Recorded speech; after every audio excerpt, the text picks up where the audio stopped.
Perkenalkan, saya Indah dari Lingkar Madani. Hari ini saya akan mendampingi jalannya sesi 4 bersama narasumber kita. Kalau beberapa sesi kemarin kan ada Mbak Fahira dan juga ada Mbak Deva ya. Oke, baik.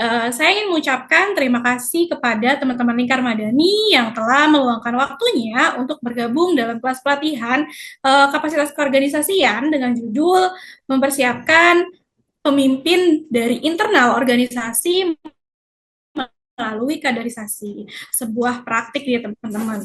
Oke, yang dimana nantinya di sesi 4 ini kurang lebih teman-teman akan mempelajari bagaimana leadership bermetamorfosis nih teman-teman, atau kita akan membedah praktik nyata bagaimana kaderisasi menjadi kunci dalam regenerasi kepemimpinan yang berkelanjutan. Oke, sesi ini juga akan menjadi kesempatan yang uh, saling berbagi pengalaman bersama narasumber yang ahli di bidangnya ya pastinya teman-teman. Biasanya hanya ada satu narasumber yaitu Mbak Wiwit. Namun hari ini akan menjadi momen yang istimewa karena kita kedatangan narasumber tambahan nih teman-teman, yaitu ada Pak Sumino, Direktur LPTP. Oke, mungkin di pelatihan ini tidak hanya akan mendapatkan pengetahuan baru ya teman-teman, tetapi juga mendapatkan peluang untuk berbagi pengalaman. Oke, mungkin untuk mempersingkat waktu, teman-teman sebelum paparan dimulai, teman-teman bisa merename nama dan jika ada pertanyaan sebelum paparan selesai, teman-teman bisa mengirimkan pertanyaan tersebut melalui chat box. Rename nama, nama garis, nama organisasi ya teman-teman. Contoh Indah garis Lingkar Madani. Mungkin untuk mempersingkat waktu, langsung aja kita panggilkan Mbak Wiwit, nanti akan dilanjut oleh Pak Sumino ya. Oke, Mbak Wiwit, kami persilakan waktu dan tempatnya. Oke, terima kasih Indah. Sebenarnya Mas Mino ini bukan narasumber tambahan, dia narasumber utama pada hari ini gitu. Saya mereplace yang disampaikan Indah. Oke, sebelum masuk nanti yang disampaikan oleh, saya panggilnya jadi Mas ya, tapi nggak apa-apa ya, Mas Mino. Saya ingin memberikan pengantar terlebih dulu supaya nanti kemudian kawan-kawan sahabat Lingkar Madani bisa mendalaminya. Saya yakin nih ini tidak jauh berbeda atau mungkin juga terjadi di lembaga masing-masing. Tadi Mbak Indah sudah menyampaikan tema hari ini adalah mempersiapkan pemimpin dari internal organisasi melalui kaderisasi sebuah praktik ya. Nah, sebelum dimulai, seperti biasanya, saya mengajak kawan-kawan nih, ini ada pertanyaan dulu, supaya kemudian nanti kita diskusinya lebih pas gitu. Silahkan, mungkin Mbak Indah atau Mbak Deva bisa bantu menyalin alamatnya di kolom chatbox ya, atau teman-teman bisa langsung scan barcode ini. Kemudian bisa langsung dikerjakan. Oke, mungkin 3 menit ya, cukup ya. Oke, silahkan diisi terlebih dahulu. Pertanyaannya tidak sulit, sangat mudah.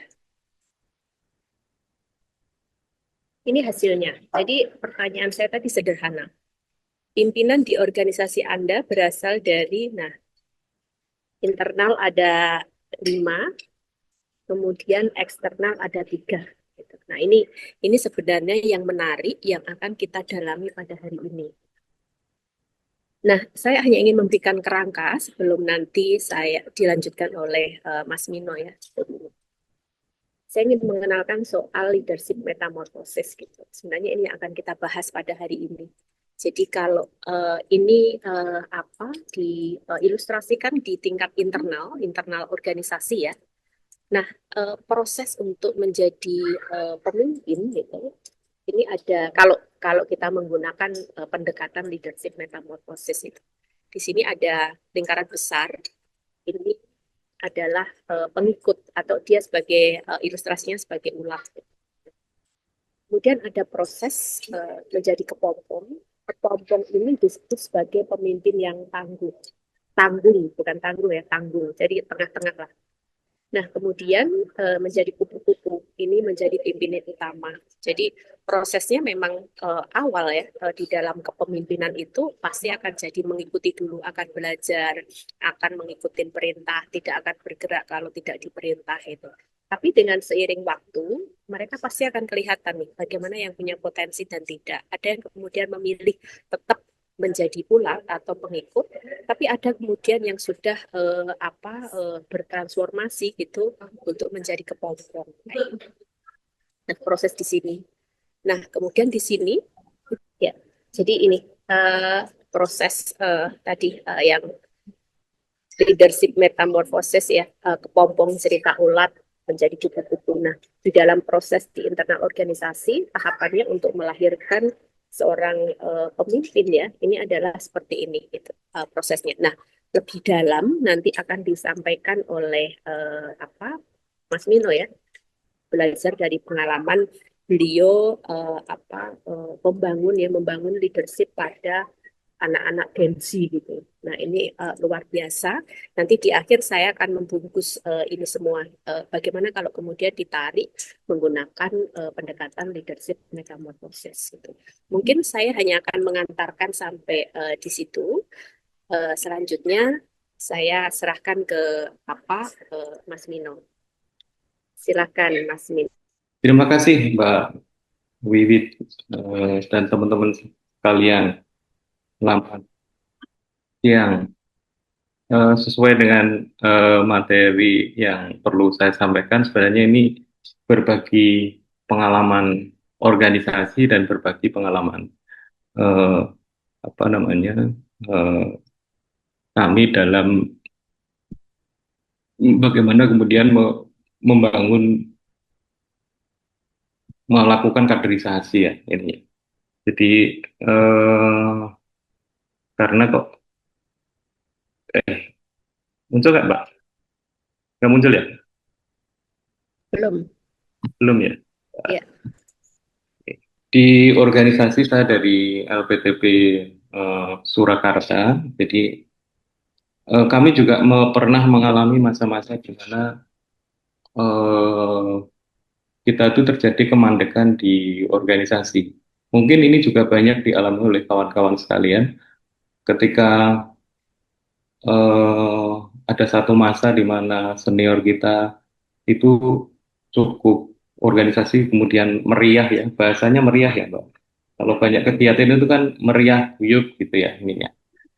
Tapi ketika pada kepemimpinan berikutnya terjadi satu proses kemandekan. Jadi direkturnya berhenti, kemudian organisasinya juga berhenti, jaringannya berhenti, harus memulai dengan menginisiasi baru gitu ya, dan membangun jaringan baru. Begitupun juga kalau kemudian ada satu staf yang mempunyai akses kemudian berhenti, yaitu berhenti. Nah, dan masa-masa itu proses kaderisasi biasanya hanya ditempatkan di ujung ketika kritis gitu. Jadi ketika masa kepemimpinan kurang 1 tahun, 2 tahun itu kemudian baru mengadakan giat, mengadakan pelatihan, giat mengadakan berbagai hal, workshop dan lain sebagainya untuk menyiapkan kader. Dan itu tidak cukup berhasil di organisasi. Nah, titik baliknya adalah kita refleksikan, kemudian kita mencoba untuk memahami apa itu kaderisasi gitu. Nah, pada akhirnya tahun 2014 itu merupakan titik balik karena di mana senior-senior kami yang dulu membangun organisasi ini kemudian eh, lambat laun bertambah usia, kemudian punya aktivitas yang lain dan pada akhirnya kemudian ada gap ya. Jadi generasi gapnya itu cukup jauh. Jadi eh, gap umur kemudian gap pengetahuan itu cukup cukup jauh ya ininya. Eh, Generasi angkatan 4 kemudian yang sekarang angkatan 10 misalkan, jadi itu gapnya cukup cukup jauh. Jadi ada kekosongan di middle manager. Jadi di tengah-tengah itu ada kekosongan. Nah, berangkat dari situlah kemudian mulai memikirkan bagaimana kemudian kader itu adalah kita maknai ketemu kader itu adalah aset organisasi. Karena aset organisasi, maka proses transformasinya itu memang harus dimulai dari awal gitu. Dan kita berpikir proses transformasi itu bukan hanya pelimpahan kewenangan dari yang muda ke yang tua, apa jabatan yang tua, kemudian yang muda, yang umur usianya muda, dan itu pun juga pada akhirnya kesulitan juga. Makanya kami mendefinisikan bahwa kaderisasi adalah proses transformasi pengelolaan pengelolaan sorry. Jadi kaderisasi adalah proses transformasi pengelolaan organisasi. Jadi bukan pengelolaan organisasi secara keseluruhan kepada generasi muda untuk mewujudkan misi, visi dan misi organisasi. Nah, agar visi misi dipahami, agar itu terwujud, kemudian ada 4 persyaratan yang kemudian harus dipenuhi di dalam proses kaderisasi. Yang pertama adalah transfer mandat dan organisasi ini harus dilakukan dari awal dan harus dipahamkan bukan hanya sekedar visi misi sebagai narasi, jelasnya di bawah, tapi sampai kemudian kalau berwujud hasil itu adalah seperti apa, gitu.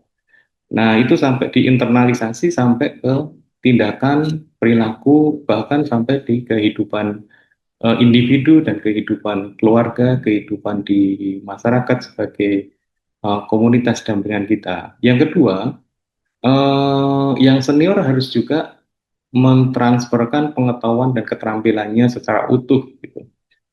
Baik terkait dengan metodologi, baik terkait dengan konsep, itu harus ditransformasikan, bukan hanya sekedar diajarkan, sampai kemudian bagaimana si kader itu kemudian menggunakan metodologi dan konsep itu di dalam praktek. Karena bisa jadi konsepnya sama, tapi implementasinya jadi berbeda.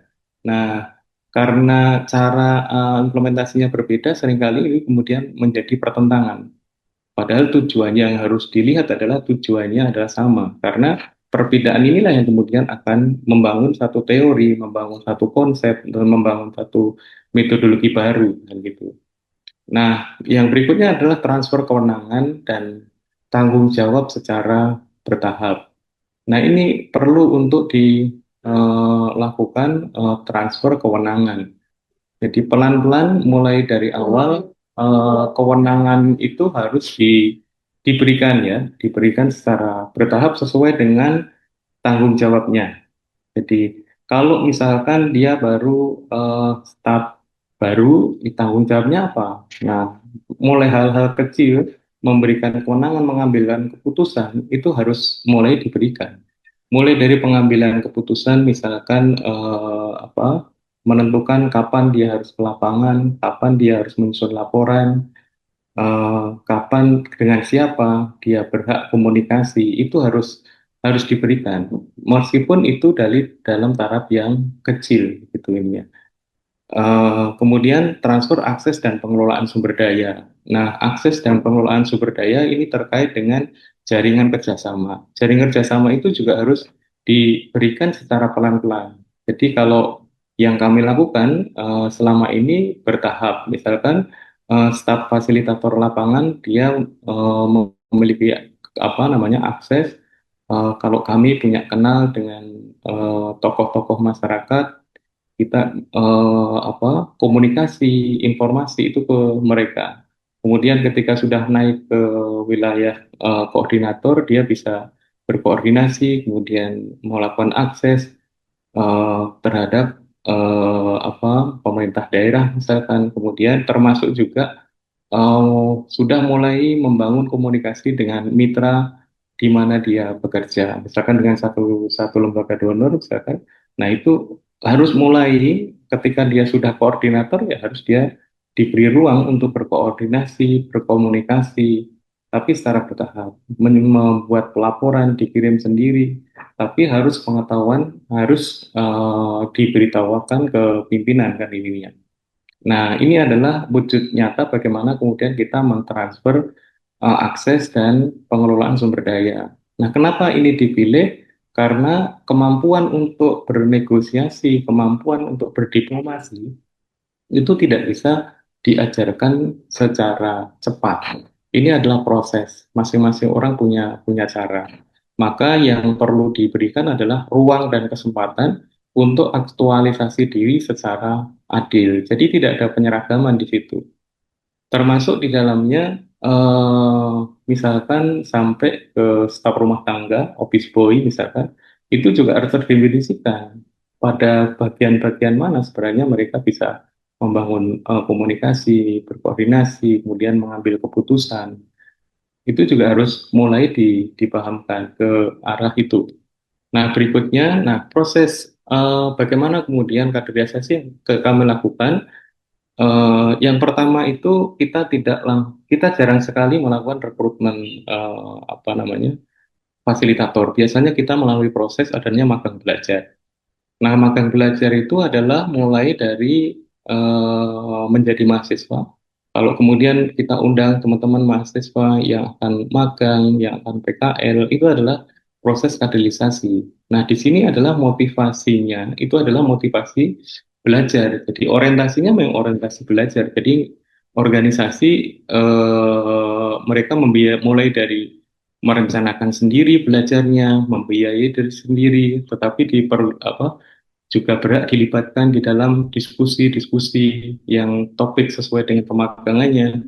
Nah, terakhir menyampaikan hasil magang secara berkala, kita pandu, dan dia tidak mendapatkan apa namanya reward apapun dari organisasi, ruang dan kesempatan. Yang kedua adalah magang kerja. Nah, magang kerja itu adalah orientasinya pengalaman. Jadi tidak harus orang magang kerja itu bekerja di organisasi kita kan gitu. Tapi mereka belajar bagaimana kemudian berorganisasi, bagaimana mengelola program, bagaimana merencanakan program, termasuk belajar hal-hal yang sifatnya teknis sampai praktik di lapangan. Ini orientasinya memang untuk mencari pengalaman. Nah, biasanya masih mendapatkan hak transport karena mereka kan kita kasih penugasan di satu kegiatan khusus. Kemudian ada namanya magang kerja. Eh, ini ini sudah masuk ke proses akan menjadi staff. Jadi biasanya ada beberapa orang yang kemudian kita rekrut. Nah, magang kerja atau untuk job training adalah orientasinya jati diri. Kenapa ini penting? Bisa jadi sebelum masuk ke kerja yang sungguhnya atau masuk ke organisasi yang sungguhnya, biasanya itu indah gitu. Wah, ini serba indah, wah serba menyenangkan karena melihat teman-teman aktivitas kawan-kawan yang kemudian di lapangan berinteraksi dengan komunitas, membuat praktek-praktek di tingkat komunitas, seakan-akan adalah itu sesuatu yang menyenangkan. Tapi belum tentu ketika kemudian dia masuk ke dunia itu, mereka tidak seperti kenyataannya seperti yang dia lihat gitu, yang dia obrolkan kan gitu. Nah, ini adalah untuk menemukan jati diri. Benar nggak sih saya memang yakin dan saya juga eh, ini memang dunia saya kan itu karena dunia kayak kita itu kan dunia yang tidak bisa diterjemahkan secara teori ya. Kalau ditanya kerjanya apa itu kan susah juga gitu. Kerjanya apa kita ini sebenarnya kan gitu. Nah, termasuk di dalamnya di jati diri itu adalah juga benar yakin nggak bahwa dia eh, bisa hidup, kemudian ini adalah jalan hidupnya dan ini memang pilihannya. Itu adalah pada saat orientasi jati diri. Nah, proses ini adalah proses yang sangat penting sebenarnya. Karena seringkali ada apa namanya kamuflase, jadi dia happy happy aja, tapi sebenarnya di dalamnya nggak yakin atau sebenarnya tidak ada pilihan lain kan gitu. Karena organisasi masyarakat sipil kayak kita itu kan bisa dibilang paling mudah untuk masuk gitu. Atau ini pilihan terakhir ketika memang apa di lembaga-lembaga formal tidak bisa masuk kan begitu. Nah, baru setelah mereka teruji, nah mengujinya dengan siapa? Seluruh staf yang terlibat di dalam uji coba inilah yang kemudian melakukan penilaian. Termasuk masyarakat atau komunitas yang kemudian berinteraksi mereka dengan mereka, itu juga mereka kita minta untuk menilai apakah anak ini memang cocok, apakah anak ini memang bisa mengorganisir. Nah, itu komunitas kita libatkan juga untuk melakukan satu proses penilaian. Baru kemudian masuk ke kerja. Kalau masuk ke kerja ini kan memang sudah kita pastikan bahwa mereka sudah yakin. Makanya di LPDP dalam waktu kurun waktu hampir 10 tahun terakhir itu kita jarang sekali kemudian ada staf yang keluar ininya. Berikutnya adalah, nah, yang paling yang paling susah itu biasanya gini. Visi itu adalah satu rumusan, ada yang berpemahaman bahwa visi itu adalah mimpi. Visi itu adalah dirumuskan oleh pimpinan-pimpinan, orang-orang yang top leader organisasi, yang middle organisasi ke atas lah gitu. Karena seakan-akan yang di bawah itu tidak mampu untuk merumuskan itu. Nah, lagi visi itu adalah sebagai narasi yang tidak bisa diterjemahkan, tidak dikonkretkan, tidak bisa dibuktikan, dan tidak terukur, maka itu juga menjadi bagian membingungkan juga kan itu ini ya. Sehingga visi itu harus dipahami sebagai milik bersama yang terlibat dalam perubahan sosial mulai dari OP, kemudian staf admin, kemudian staf lapangan, semua harus memiliki satu pemahaman yang sama bahwa kewenangan, kegiatan, tugas, peran yang selama ini dilakukan itu adalah semua itu adalah untuk mewujudkan visi misi. Gitu. Jadi visi misi itu bukan diwujudkan oleh fasilitator yang mengelola program saja, tapi seluruh komponen di dalam organisasi itu adalah untuk mewujudkan visi misi. Karena tanpa ada dukungan supporting, visi misi itu juga tidak akan terwujud. Yang kedua, organisasi visi misi itu bukan sekedar mimpi, tetapi nyata, gitu. Bisa diwujudkan. Kalau kita ngomong tentang visi misi kita, misalkan kedaulatan pangan, itu harus diterjemahkan sampai ke parameter dan indikator-indikator kedaulatan pangan itu apa, kan gitu. Nah, yang berikutnya adalah memaknai hibah, donasi, dukungan, baik berupa material maupun sumber daya, itu harus dipahami sebagai sebuah investasi. Kalau dipahami sebagai sebuah hibah proyek yang 1 tahun selesai, maka ya tidak akan menghasilkan apa-apa gitu, dan akan sulit mencapai satu visi dari organisasi sesuai dengan yang diharapkan.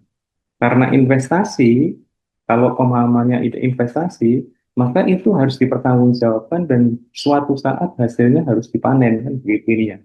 Dan semua akan mendapatkan dividen tergantung dari kepentingannya kan begitu. Nah, kemudian tidak ada istilah exit strategi. Jadi kalau organisasi kami itu, terutama yang wilayah terjangkau ya, ininya, misalkan di Solo Raya, kemudian Jawa Timur, Jawa Barat, itu tidak ada istilah exit strategi. Karena perubahan sosial itu tidak bisa dibangun hanya dalam waktu yang pendek. Gitu. Itu adalah proses panjang. Visi misi juga tidak bisa diwujudkan hanya dalam bentuk proyek-proyek yang sifatnya sektoral dan parsial. Nah, dari visi itu kemudian secara konkret harus dilihat di lapangan. Bagaimana menerjemahkan? Makanya kemudian di sini saya tampilkan beberapa lokasi pengorganisasian dari banyak sektor. Karena visi kita adalah pangan, energi, kemudian lingkungan, jadi semua hal yang masuk itu adalah harus memuat 3 hal itu. Misalkan kita punya program yang mungkin orang tidak melihat relevansinya ketika kita ngomong stunting gitu. Itu hanya terkait dengan berkaitan dengan kesehatan dan gizi kan gitu. Tetapi penerjemahan di lapangan adalah stunting itu adalah indikator. stunting itu akan selesai kalau air tersedia yang sehat. Kalau air tersedia, konservasinya harus bagus. Pangan harus terpenuhi, berarti harus tersedia cukup pangan dan gizi, sehingga harus menyentuh sektor pangan. Sanitasi lingkungan harus bagus, maka harus sanitasi lingkungan harus baik. Nah, setiap program itu kemudian pendekatan kami adalah pendekatan integrated, meskipun sektor. Karena tidak sektor itu tidak bisa berjalan kalau kemudian tidak sampai ke tidak kemudian dihubungkan dengan yang lain. Dan ini adalah beberapa pusat belajar dari penerjemahan misi.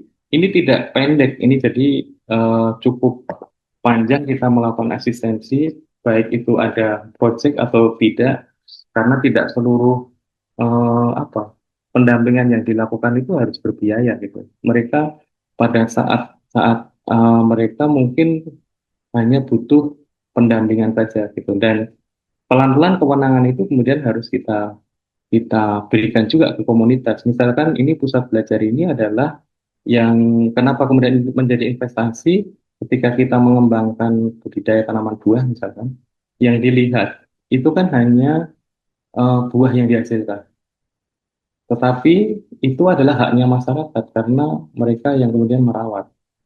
Nah, proses merawat buah, contohnya alpukat sampai 4 tahun, itu kan proses, itu pengetahuan, itu keterampilan. Nah, itu tidak yang jarang sekali dikrit menjadi sebuah apa namanya sebuah hasil gitu. Jadi hasilnya itu hanya yang fisik, yang sifatnya non fisik itu tidak dibuat sebagai hasil. Nah, di pusat-pusat belajar ini yang fisik itu adalah memang hasil yang kemudian mereka nikmati, tapi kemudian ada apa namanya ada pengetahuan, keterampilan dalam proses itu kemudian kita dokumentasikan menjadi kurikulum. Nah, ketika menjadi kurikulum, bisa menjadi satu panduan untuk paket-paket pelatihan. Tahun ini aja ada sampai bulan Maret ya, Mei kemarin ada 300 yang kemudian orang yang masuk ke lokasi-lokasi ini untuk pelatihan. Dan itu memang kita kemas. Nah, organisasi dapat apa? Organisasi adalah dapat memfasilitasi konsep dan metodologi. Nah, terkait dengan hal yang sifatnya teknis, itu masih ranahnya di komunitas. Investasi itu kemudian kita panen di situ setelah proses yang panjang. Nah, kira-kira seperti itu. Jadi ini kan penerjemahan misi ya. Ini ada apa? Mandiri energi, kemudian ada imbal jasa lingkungan, kemudian ada apa Wonosobo Lestari misalkan. Ini adalah bagian-bagian dari mematerialkan dari visi yang ada. Nah, di inilah sebenarnya organisasi nanti akan memanen hasilnya. Nah, sampai pada tahapan ketika dia melakukan konservasi dengan baik, pada buahnya bagus, tapi mereka kehilangan kanopi. Lahan yang pertanian pangan kemudian berubah menjadi tanaman keras, kan gitu. Apalagi ada tanaman keras yang tidak berbuah. Nah, itu juga harus disadari bahwa dia kehilangan sumber pendapatan. Mereka cukup lama mereka menunggu sampai kayu panen. Nah, pada saat itu kemudian ada satu ketika dia melakukan dengan baik, maka ada lingkungan itu kan menghasilkan jasa, view-nya sebagai wisata, pandangan, kemudian mereka meresapkan air. Ini dikapitalisasi, divaluasi, kerjasama dengan pihak yang kemudian bisa memvaluasi. Maka ini menjadi bagian dari imbal jasa lingkungan. Dan dari beberapa ini ada satu lokasi yang sekarang sudah mengkreat karena sudah cukup panjang dan hasilnya bisa diukur, bisa dihitung, kemudian itu menjadi imbal jasa lingkungan. Nah, kemasan-kemasan seperti ini yang butuh kesabaran di dalam berproses. Dari sini saja sebenarnya dari pelatihan kemarin paling tidak kita mendapatkan hasil dari hasil fasilitasi pelatihan-pelatihan itu untuk yang LPTP paling nggak bisa untuk operasional organisasi 1 tahun lah gitu ini.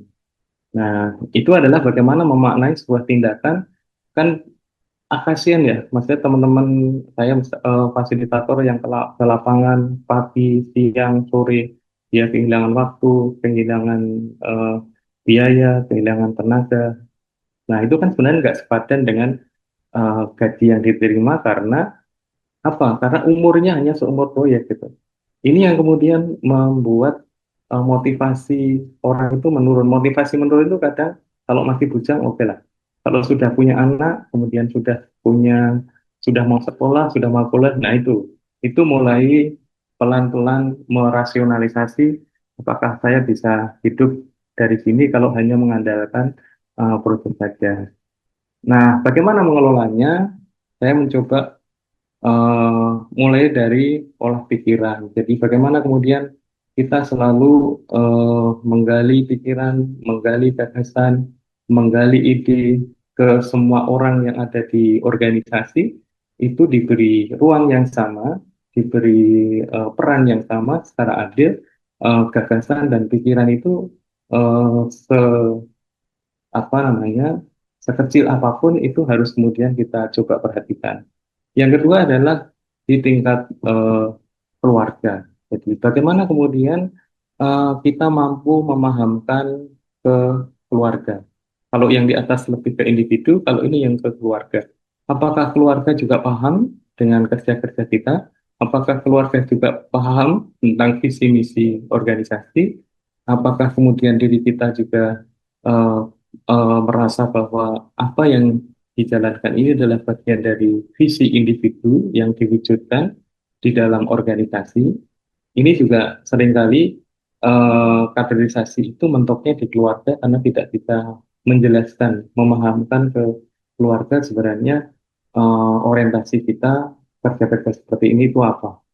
Nah, baru kemudian olahraga. Bagaimana kemudian kita mengelola kelompok, bagaimana kita memahamkan kelompok, bagaimana kemudian kelompok itu memang bagian dari yang kita libatkan peran penting di dalam pengorganisasian.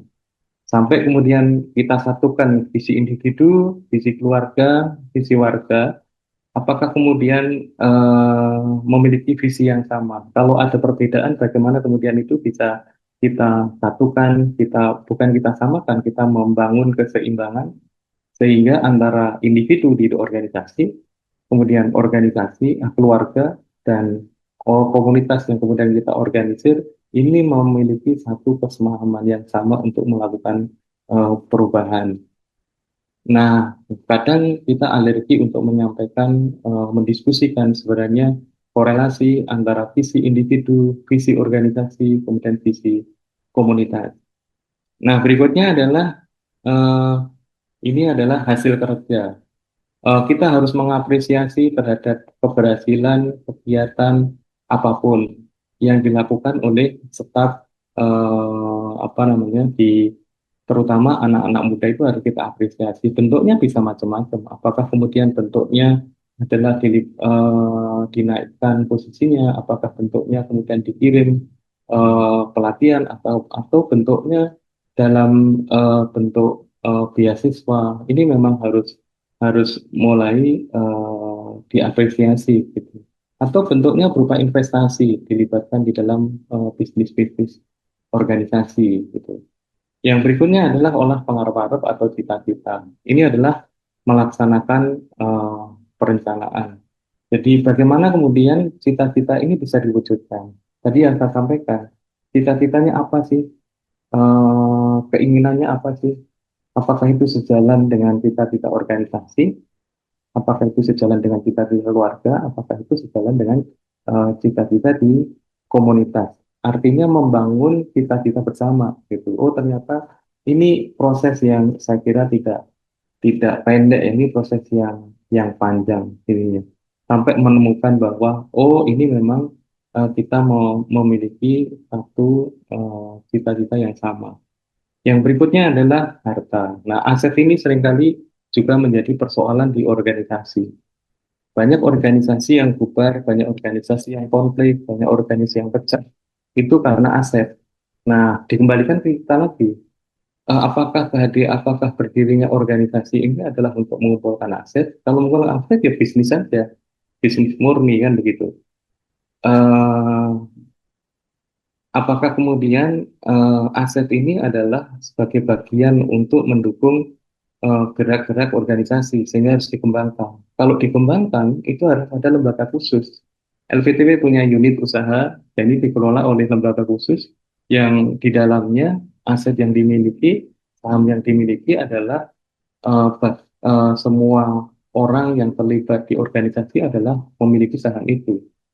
Nah, kemudian ketika ada dividen dikembalikan ke organisasi untuk mendukung gerakan-gerakan riset, kemudian pendampingan, pengorganisasian, dan juga untuk meningkatkan kesejahteraan dari masing-masing individu. Gitu. Jadi aset adalah bukan milik diri sendiri, bukan milik organisasi, tapi aset adalah milik anggota.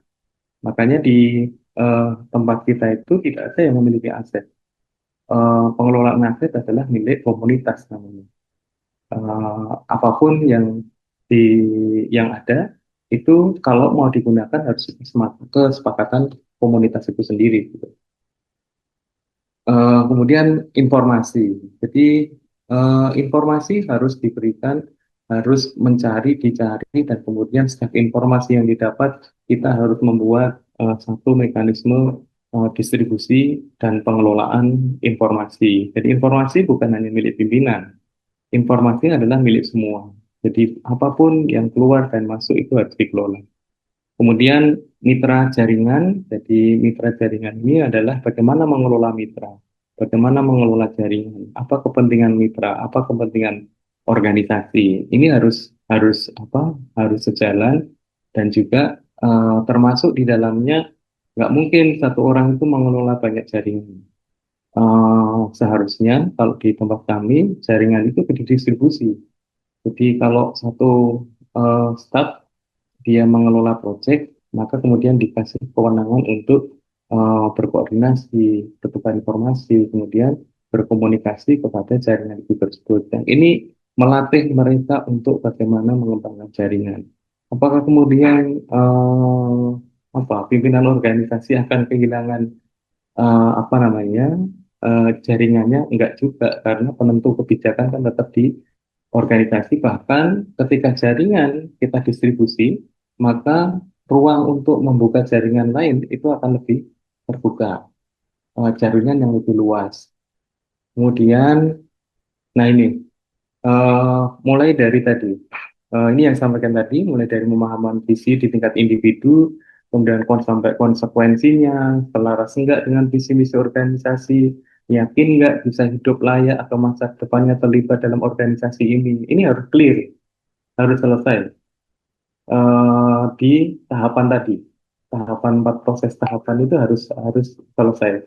Ketika ini tidak selesai, maka pasti dia akan putus di tengah jalan. Jadi ada godaan sedikit, dia pindah.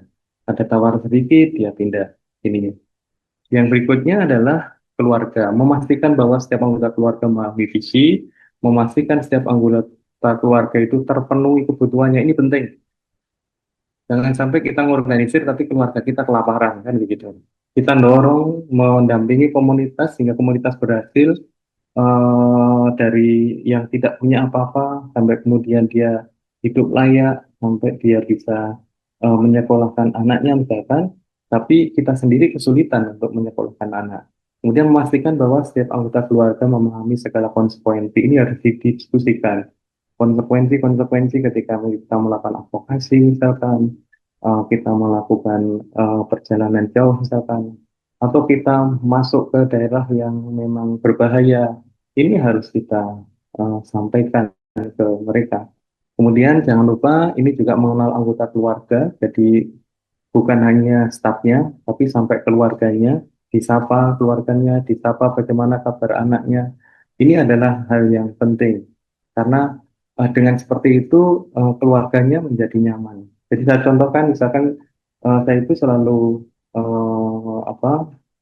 kalau pergi, saat saya video call dengan anaknya, saya video call juga. Nah, ini sederhana sekali, tapi anak menjadi tenang. Oh, ini dengan Pak Mino misalkan. Anak menjadi nyaman gitu ininya. Kemudian memastikan saling kenal antar anggota keluarga itu juga penting bagaimana kemudian ada hubungan relasi, kemudian ada sharing informasi, kalau ada yang tidak jelas dijelaskan oleh yang lain. Kemudian ide dan gagasan memahami kepentingan individu dan organisasi, memastikan idenya semua diakomodir, memberikan peran yang sama setiap anggota, memberikan apresiasi. Nah, ini juga hadir ketika anggota dilanda bermasalah. Ini juga penting. Seringkali kalau ada anggota dari kita yang bermasalah, kita tidak hadir di situ.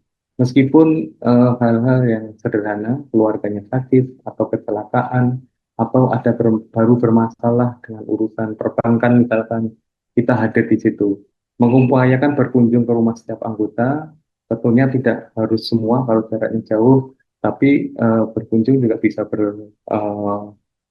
bertelepon-teleponan atau apa gitu, mendiskusikan kembali keputusan yang disepakati dan sudah dipahami. Ini setiap tahun kita refleksikan bagaimana kemudian apakah eh, apa yang dijalankan selama ini itu kita refleksikan, apa yang perlu diperbaiki, apa yang tidak pas, dan menghormati setiap anggota yang tidak hadir. Seringkali kalau pas rapat, ini sederhana, rapat tidak hadir, kemudian dipermasalahkan.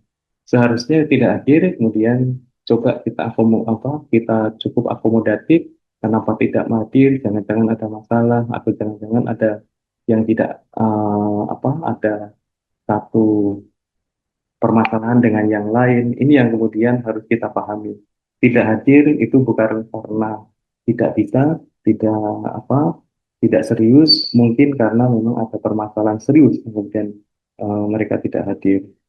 Yang berikutnya adalah, nah ini cita-cita, memastikan kepentingan seluruh anggota terakomodir, memastikan perencanaan disepakati dan dipahami bersama, antar proyek, antar bidang itu harus paham perencanaan satu sama lain. Nah, sampai kalau di tempat kami saya bikin semacam spreadsheet ya. Kemudian ada link yang kemudian satu satu folder yang kemudian semua bisa bisa membaca, bisa melihat dan gitu. Kemudian mengidentifikasi kebutuhan sumber daya untuk menjalankan setiap perencanaan. Setiap akunnya juga perlu memiliki dokumen perencanaan, ini hal yang administrasi, melakukan refleksi, evaluasi secara berkala, ini saya kira juga penting. Nah, kemudian bagaimana mengelola kegiatan? Usahakan mengelola kegiatan ini dari hal-hal yang kecil yang bisa dijalankan berdasarkan kapasitas organisasi. Meskipun proyeknya gede, kita harus mulai dari hal yang kecil, karena hal yang kecil inilah yang kemudian membangun keyakinan. Jadi ciptakan itu adalah pada satu titik dia memiliki keberhasilan. Jadi success story-nya harus diciptakan dari berbagai sektor berdasarkan kompetensinya. Memastikan setiap anggota terlibat itu berpartisipasi, memastikan setiap anggota yang dijalankan ada hasil yang dicapai, menskalakan kegiatan dalam skala ekonomi juga penting. Jadi organisasi kayak kita itu juga perlu juga menskalakan ke dalam kegiatan ekonomi. Kalau di tempat kami biasanya proyek itu karena investasi, kemudian basis riset di teknologi kita manfaatkan untuk riset-riset teknologi. Nah, riset teknologi itu kemudian misalkan biogas ya, awal tahun 81 kita mengembangkan biogas. Oke, biogas untuk kotoran sapi, tapi kemudian kita pakai riset bagaimana kalau untuk limbah, bagaimana kalau untuk UMKM. Nah, ketika sudah masuk ke ranah pembiayaan besar, kita masukkan ke lembaga unit usaha. Jadi ada usaha PT pengelola limbah. Jadi ini yang saya maksudkan, ini tidak mengurangi juga hak masyarakat, karena hak-hak mereka terpenuhi dengan program-program yang ada sesuai dengan teknologi yang dibutuhkan. Sementara ada kepentingan lain, ini kan hanya pilot. Kalau kita mau membangun gerakan, berarti harus ada sumber daya lain agar itu meluas kan gitu. Jadi ada yang memang sifatnya perlu donasi, tapi ada kelompok-kelompok yang memang dia harus berbiaya kan begitu. Berikutnya adalah, nah ini mengelola aset. Aset harus transparan. Penggunaan aset, penambahan, perubahan harus disampaikan setransparan mungkin, termasuk dipastikan setiap anggota itu memiliki manfaat terhadap aset organisasi. Karena apa? Karena aset itu ada karena apa? Jerih payah kerja keras dari setiap orang yang ada. Nah, kemudian, nah ini penghargaan itu penting ya. Memastikan prestasi yang dicapai karena sepadan tadi yang sampaikan, mendiskusikan prestasi yang sudah dicapai, kemudian mengelola kunjungan pihak lain itu atas prestasinya, kemudian memastikan setiap anggota mendapatkan manfaat dari prestasi. Artinya setiap capaian itu kemudian kita rumuskan, kita create menjadi sebuah kegiatan, bisa dalam bentuk pelatihan, bisa dalam bentuk kunjungan, bisa dalam bentuk artikel, jurnal, itu kan bagian-bagian dari upaya untuk mengapresiasikan masing-masing memiliki kompetensi yang berbeda-beda. Kemudian informasi ini yang saya sampaikan tadi, jadi bagaimana informasi kemajuan organisasi, likuiditas keuangan, teknologi-teknologi yang dihasilkan. Nah, ini perlu untuk disampaikan dengan baik. Ketika kondisi likuiditas keuangan buruk disampaikan dengan baik, karena likuiditas buruk itu kemudian menjadi tanggung jawab bersama. Kemudian olah mita itu penting, jadi jaringan ditempatkan sebagai pendukung. Kemudian memastikan dukungan merupakan investasi tadi. Setiap kerjasama itu harus dikomunikasikan. Masing-masing punya kepentingan apa. Tidak boleh kemudian kepentingan satu dengan kepentingan lain itu terabaikan. Kemudian memastikan hasil dari kerja disepakati dapat dicapai, mengkomunikasikan capaian kerja, membangun komunikasi. Jangan lupa ketika membangun jaringan, jangan hanya satu orang. Harus ada alternatif, harus ada beberapa orang yang kemudian dilibatkan di dalam proses pengelolaan jaringan. Kepentingannya apa? Kepentingannya adalah agar jaringan itu tahu dan yakin bahwa organisasi ini adalah tidak hanya satu orang. Gitu. Berikutnya, nah ini yang penting terakhir, olah tuko, ikhtiar dan berdoa. Makasih Mbak. Jadi ini proses metodologinya, dari kita pakai metodologi pendekatan kritis pada setiap tahapan, mengetahui, memahami, merencanakan, melakukan, baru terakhir adalah perubahan apa yang kemudian bisa diubah. Terima kasih, aku saya kembalikan. Oke, terima kasih Mas Mino. Dari apa yang disampaikan Mas Mino, saya meringkasnya dalam dua lembar nih, dalam dua skema. Saya akan tampilin karena tadi ada yang terlambat gitu, sekaligus mengingatkan ya. Oke, oke. Semoga sudah terlihat.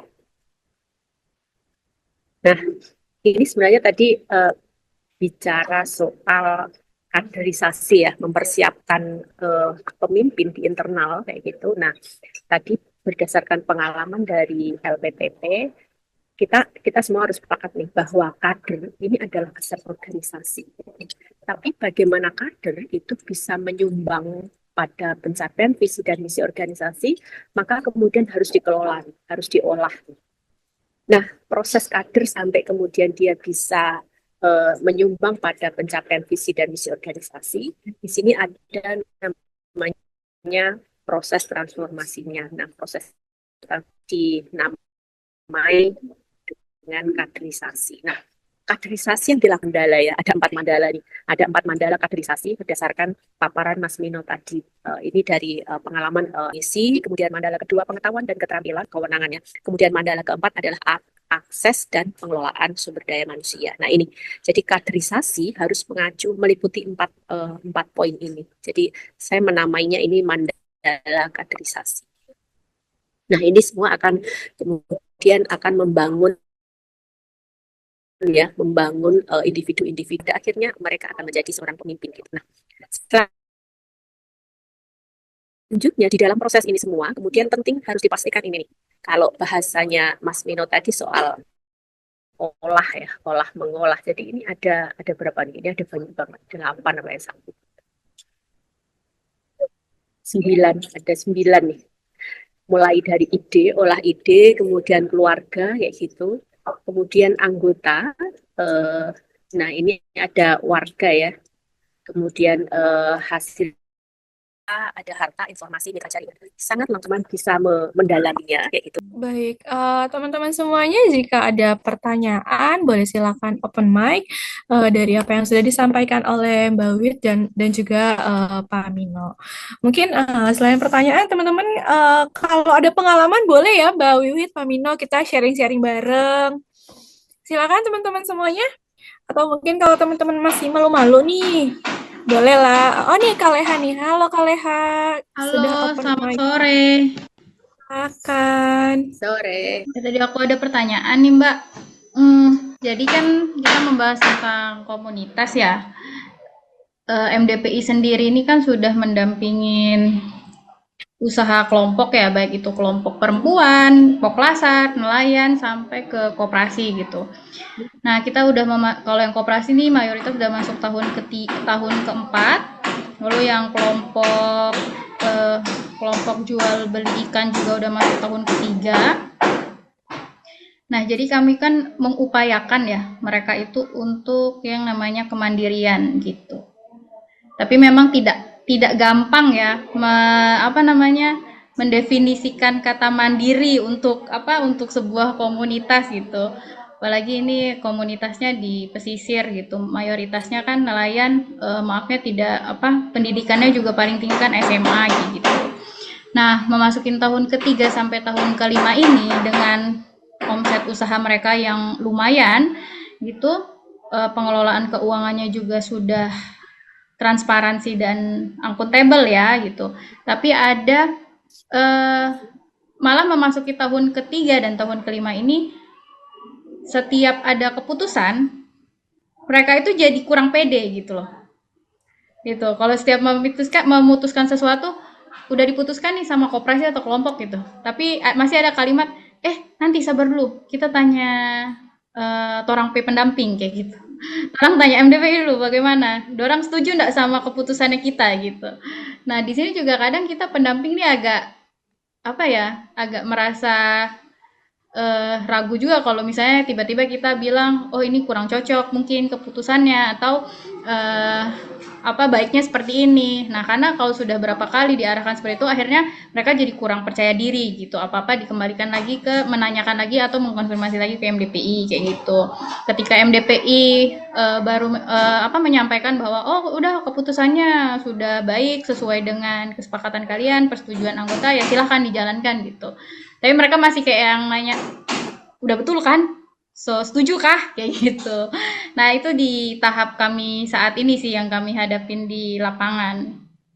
Gitu, mungkin dari Mas Sumino bisa memberikan saran bagaimana tips dan triknya ketika kami menghadapi kondisi seperti itu. Itu aja, terima kasih Mbak Wiwit dan Mas. Oke, terima kasih Kak Leha. Silahkan nih Mas Mino. Iya, Jadi sebenarnya pertanyaan jadi gini, kita ngobrol aja Kak Leha. ya.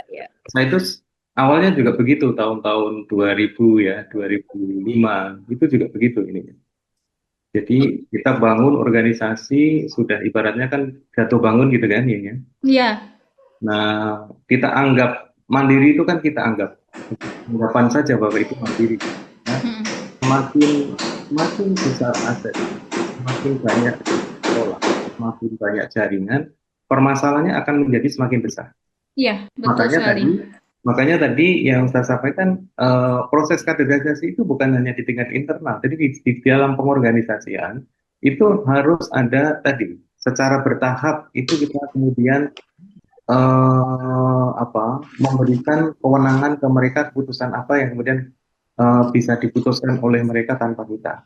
Nah, terus ada satu hal yang mungkin ini juga apakah teman-teman rela ketika kita sudah berjibaku ya, tapi pada titik tertentu orang lain yang memanen gitu ya, ibaratnya bikin tumpeng itu kita bangun mulai dari nanam padi, bikin tumpeng, bikin pernik-pernik, tiba-tiba orang datang, dia naruh ada cabai di atas, yang paling kelihatan adalah cabai.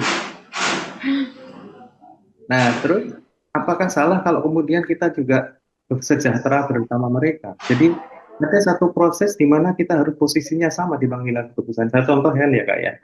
Koperasi, misalkan koperasi yang di Boyolali itu adalah awalnya adalah dulu ada namanya kayak operasi simpan pinjam, tapi masih dalam bentuk program gitu.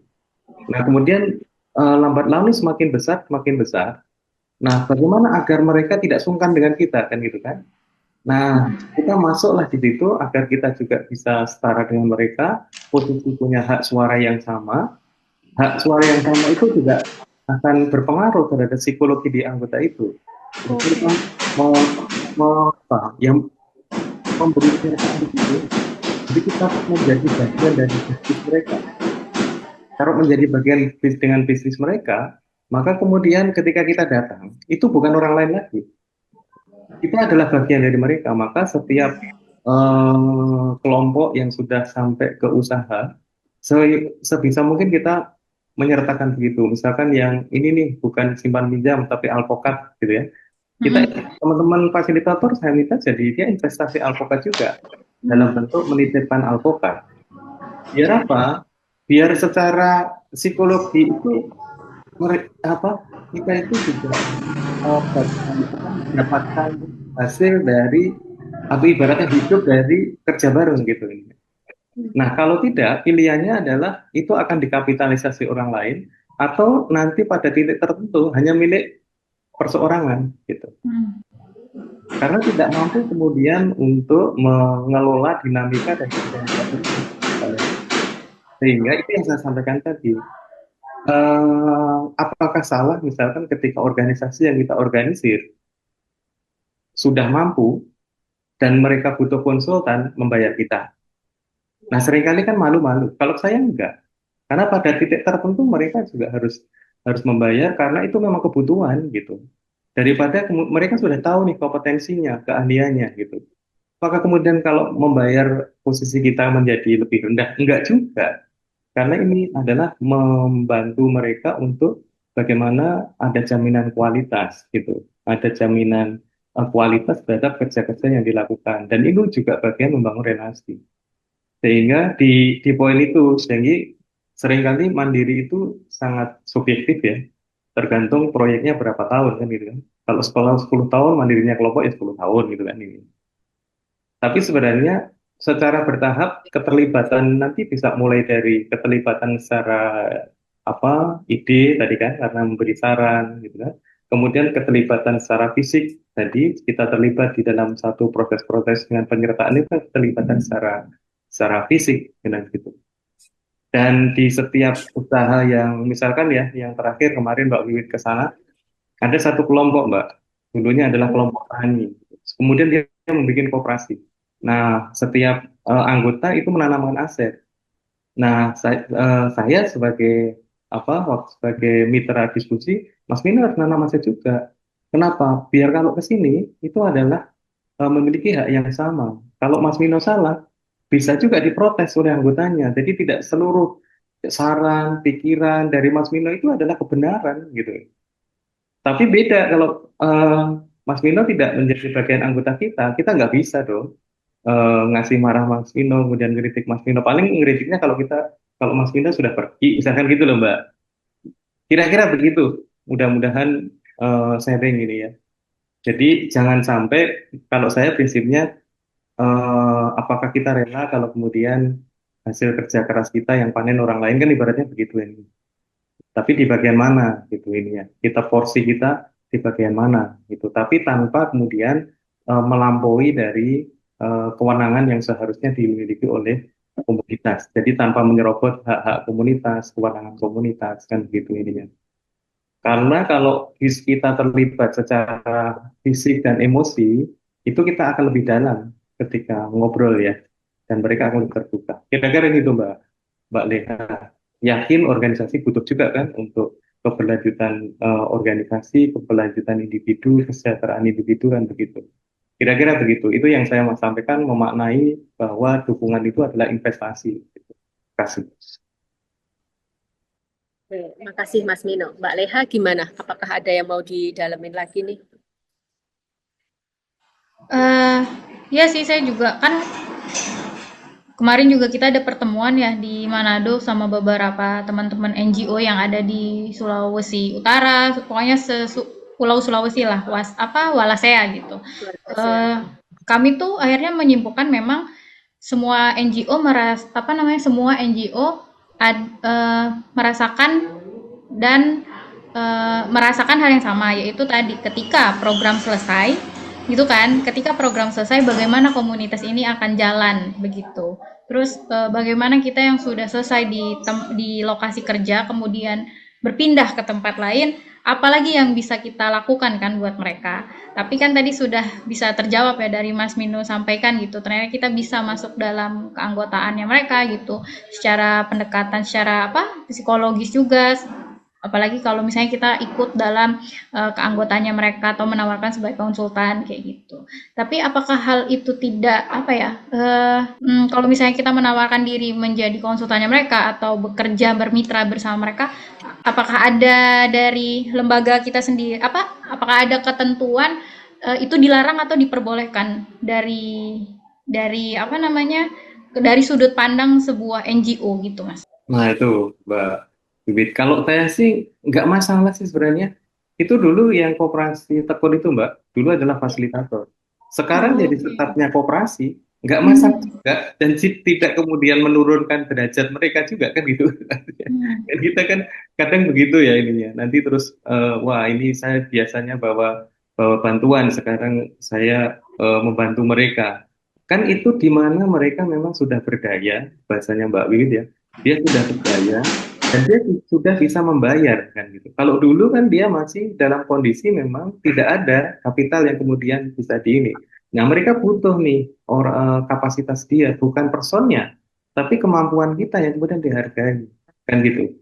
Kira-kira begitu Mbak. Jadi banyak koperasi termasuk beberapa unit usaha ya yang kita bangun itu banyak stafnya yang kemudian memang kita relakan untuk mengelola itu karena itu bagian dari proses bagaimana kemudian ide-ide perubahan, pemikiran-pemikiran kritis itu tetap terjaga gitu. Ini. Jadi untuk menjaga ideologi lah di bisnisnya memang benar-benar ke situ. Nah, eh, banyak contoh sih, ininya misalkan eh, yang mandiri energi tadi. Kita itu pilot projectnya itu hanya bikin empat biogas di situ. Kita latih nih ininya. Jadi ada proses transfer tadi. Idenya biogas apa? Untuk meningkatkan kualitas susu. Oh iya, berarti caranya dengan teknologi. Kemudian keterampilannya, pengetahuan kita latih ke mereka. Kita latih mereka sampai dia bisa membuat 4 contoh. Setelah itu, support kita kan selesai. Kalau selesai, kalau kita hanya bicara tentang dukungannya dari mana, ya nggak akan bisa itu satu desa ada biogasnya semua. Akhirnya kemudian kita kasih mereka karena sudah bisa rancangan desainnya kita sampaikan, RAB-nya kita sampaikan. Baru kemudian di bagian mana yang kemudian mereka tidak bisa melakukan dalam tahap supervisi dan konsultasi, memastikan bahwa biogasnya bagus, itu peran LPTP. Apakah itu dibayar? Ya dibayar sesuai dengan RAB-nya itu tidak mengurangi platform dari biaya biogas juga, gitu. Dan sekarang itu akhirnya terjadi yang namanya arisan biogas terus bergulir gitu dan kita berperan sebagai konsultan. Apakah setelah itu kemudian kita disepelekan? Enggak. Peran kita menjadi semakin penting di situ gitu. Karena akan mencetak konsultan-konsultan baru yang kemudian bisa mendesain, merancang, kemudian memodifikasi, menginovasi yang itu tidak terfasilitasi di proyek kan begitu ininya.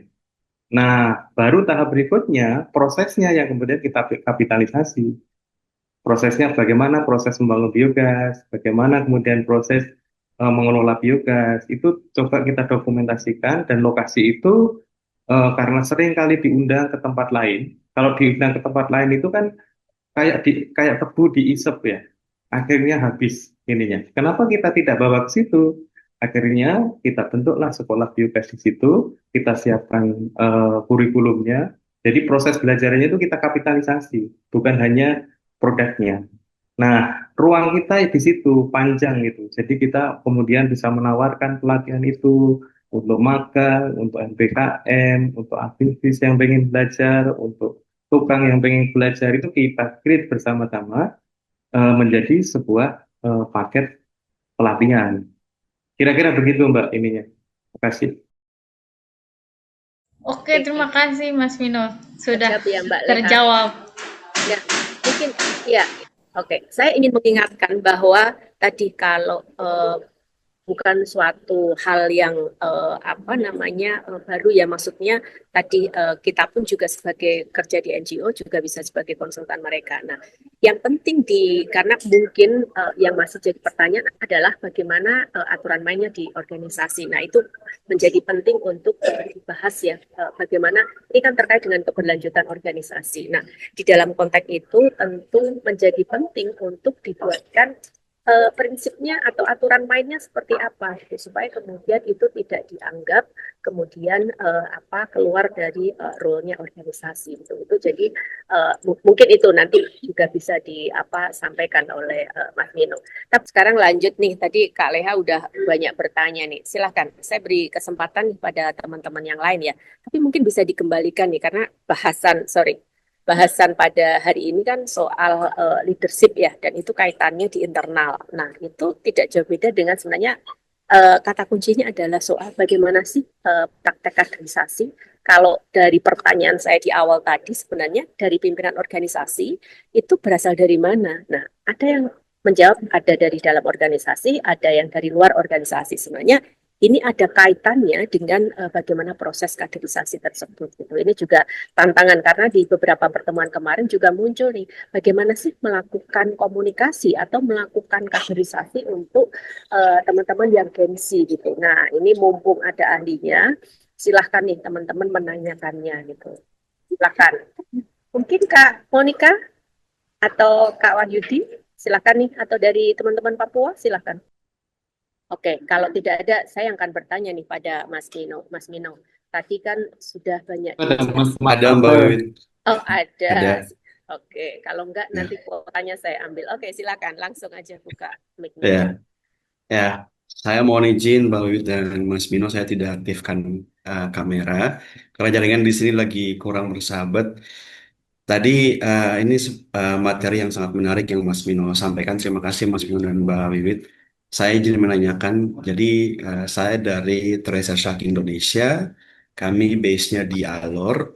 Kami juga organisasinya masih kecil, berdiri 2018, baru 5-6 tahun sampai sekarang. Nah, mungkin yang saya tanyakan, eh, memang secara struktur organisasi kami di lembaga, kami belum punya board sebenarnya, Mas Minu. Ini hal yang sudah saya tanyakan waktu pelatihan kemarin di Makassar. Nah, mungkin sebagai perpanjang tangan dari direktur, misalnya level manager yang ada di lapangan, mungkin Mas Minu bisa bisa semacam tips atau bagaimana kita memastikan untuk eh, kita kaderisasi orang-orang yang memang kita anggap mereka layak. Apakah memang harus ada kriteria tertentu atau memang bagaimana cara kita menilai bahwa eh, apakah lama bekerja atau memang dari posisi. Nah, itu mungkin beberapa hal yang bisa Mas Mino berbagi untuk karena memang kondisi kami sekarang di lapangan itu kami belum punya direktur yang di lapangan gitu. Artinya bahwa mereka juga paling tidak belum mengetahui secara langsung. Paling posisi tertinggi di lapangan adalah level manager. Bagaimana kita memastikan untuk kaderisasi itu benar-benar dibutuhkan oleh organisasi dan memang layak begitu orangnya. Mungkin itu Mas Mino bisa menjawab. Terima kasih. Silahkan Mas Mino, langsung saja. Oke, eh kalau ini itu kalau contoh di tempat lain itu saya nggak berani. Contoh di tempat saya saja. Indikator kinerja itu kita rumuskan bareng-bareng. Mulainya dari situ. Bagaimana kita menyepakati kinerja organisasi atau kinerja staf. Itu yang kemudian kita sepakati bareng-bareng indikatornya. Sampai kemudian indikator itu bukan narasi, tapi kemudian sampai alat verifikasinya apa. Misalkan kita katakan stafnya adalah apa namanya mampu membuat proposal, contohnya ya ini ya. Dia sampai membuat proposal sampai akses proposal dan itu diterima. Contohnya itu hal yang kecil. Nah, ketika indikator bagaimana dia mampu memimpin, yaitu indikatornya adalah pengelolaan dari tim. Mulainya dari situ. Nah, siapa yang menilai? Ya, tim itu sendiri kan itu. Dan juga indikator-indikator itu yang kemudian harus kita rumuskan bareng-bareng. Karena pernah satu masa di mana indikator itu adalah di LPT sendiri juga dirumuskan oleh konsultan. Jadi, yang terjadi apa? Konflik. Karena apa? Misalkan indikator terkait dengan waktu kehadiran, kan itu. Jadi kayak perusahaan pada akhirnya. Itu jadi pertanyaan. Kehadiran itu apa? Masa kita di lapangan pertemuan sampai malam, kemudian harus ke kantor, misalkan kan gitu ini. Kemudian indikator kinerja, kinerjanya buruk. Parameternya apa? Parameter kinerja buruk itu ya tergantung pada tanggung jawabnya, tidak bisa diseragamkan, kan begitu. Kalau office boy ya tanggung jawabnya apa? Kemudian kalau admin keuangan tanggung jawabnya apa? Kalau fasilitator tanggung jawabnya apa?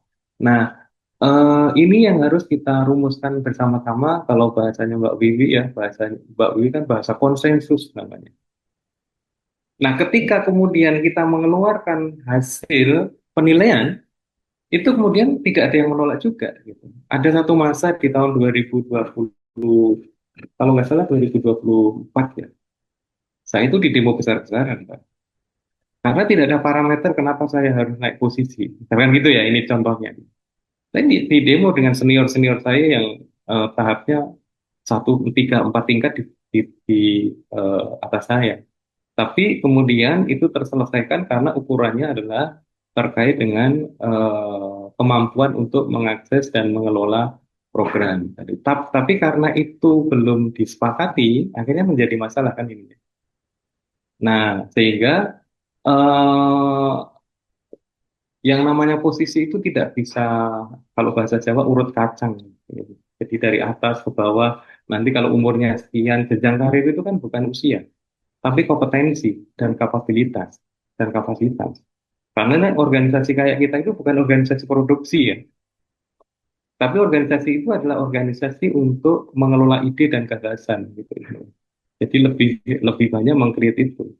Kalau pabrik mungkin bisa ya dilatihkan karena itu sifatnya adalah skill yang bisa dilihat dan bisa diajarkan. Tapi kalau mengorganisir masyarakat itu kan nggak bisa diajarkan. Itu adalah seni ya.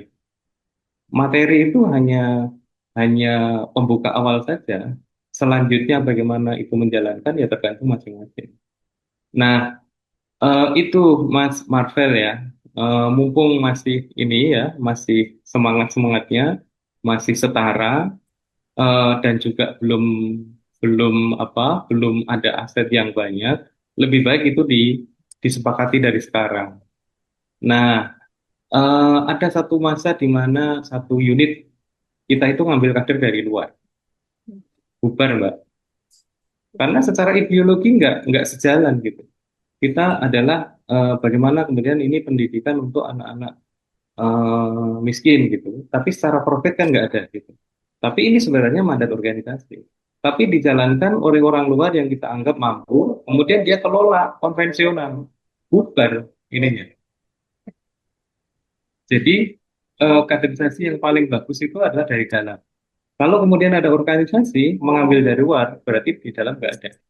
Nah, di dalam nggak ada, itu bukan karena nggak ada, tapi tidak ada kemauan untuk melakukan transfer tadi. Kerelaan membagi, kerelaan memberikan ke apa namanya generasi-generasi muda itu nggak ada. Jadi Mas Marvel, kalau kemudian Mas Marvel pimpinan organisasi agar ringan tangannya, agar kita leluasa geraknya, mulai dibagi. Saya itu tak distribusi habis urusan-urusan sehingga ada masa di mana organisasi proyek ini saya nggak perlu campur tangan karena sudah yakin sudah diselesaikan sampai hal-hal seperti itu mungkin ada kalanya ketika kita merintis kita dikomplain sama mitra ya nggak masalah kita tarik kita perbaiki tapi si staff itu belajar bagaimana kemudian menghadapi masalah dengan mitranya jadi tidak mulus-mulus saja kan begitu dan tahu juga kesalahannya, tahu juga harus apa yang harus dilakukan kan gitu ini. Tapi di belakang itu kita perbaiki laporannya, proposal kita berikan lagi untuk dia kirim. Dia ngirim atas nama dia itu adalah dari bagian dari menaikkan oh ini bagus ini anak kan ini. Di luar ya ini ya. Baru di dalam kita perbaiki. Kira-kira begitu Mas Marvel ininya. Oke, gimana Marvel? Ini Kak Amran udah ini. Tapi sebentar, sebelum Kak Amran nih, saya ingin menggarisbawahi. Artinya memang begini ya, sebagai pemimpin itu seringkali karena dengan kenyamanannya, dengan kekuasaannya, karena sudah sangat nyaman itu sangat sulit untuk berbagi. Ini juga eh, pembelajaran yang disampaikan oleh Gus Sumrotin gitu. Jadi seorang pemimpin itu ya memang harus berbagi kekuasaan gitu. Nah itu demi kemudian keberlanjutan organisasinya. Oke, oh, Mas Marvel ya, Kak Marvel sudah terpuaskan dengan jawaban Mas Mino. Tadi saya melihat Kak Amran nih sudah buka mic. Silahkan Kak Amran. Terima kasih. Assalamualaikum warahmatullahi wabarakatuh. Dan Waalaikumsalam. selamat sore. Materi pada sore ini cukup luar biasa. Bagaimana kita secara internal mengembangkan organisasi kita ini menggunakan kemampuan kita dari dalam. Nah, tetapi ada yang menggelitik dalam pikiran saya ini terkait dengan regenerasi. Nah, regenerasi yang saya maksud ini kebanyakan misalnya NGO-NGO itu misalnya direkturnya itu biasa seumur hidup kan, biasa sampai 5 tahun, 10 tahun kan. Nah, kalau kita bercermin di situ bahwa dengan konsep regenerasi, maka ini kan sebenarnya sampai 10 tahun, apa biasa sampai NGO itu bubar tidak pernah ganti-ganti direkturnya kan.